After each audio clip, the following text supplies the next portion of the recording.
Во Сеул, Јужна Кореја, од 24 август е издадена наредба за носење маски и внатре и на отворено. Ова следува откако во земјата 11 ден поред се регистрирани троцифрени случаи на инфицирани од COVID-19, најголемиот дел од нив во Сеул. Јужна Кореја беше една од земјите каде досега најдобро се справуваа со пандемијата.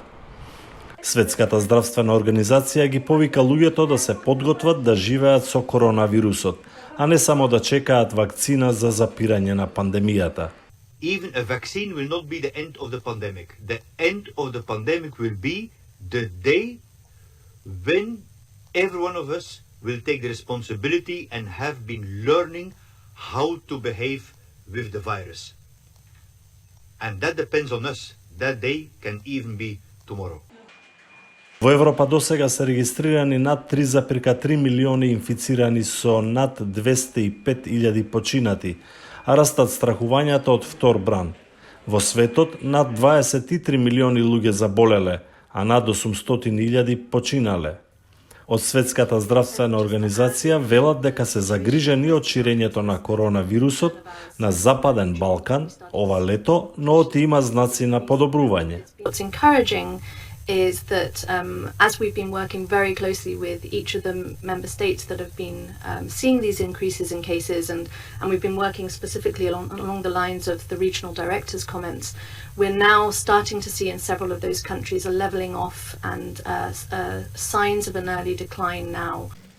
Американскиот председател Доналд Трамп итната авторизација на конвалесцентната плазма за лекување на пациенти со COVID-19 ја оцени како пресврт. Трамп ги повика надлежните во Агенцијата за храна и лекови да ја забрзаат употребата на овој третман, но здравствените експерти велат дека се потребни повеќе истражувања.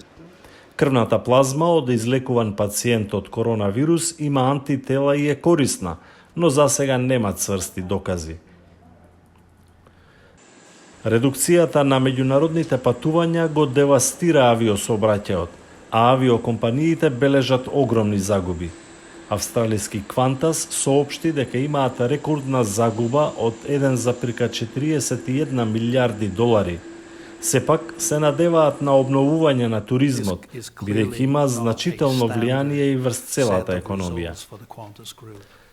Масовното тестирање на руската прва потенцијална вакцина против COVID-19 ќе опфати над 40.000 луѓе. Ќе бидат вклучени и меѓународни истражувачи. Руски представници сакаат да ги отфрлат сомневањата во вакцината и сметаат дека странски влади водат информативна војна против руските напори.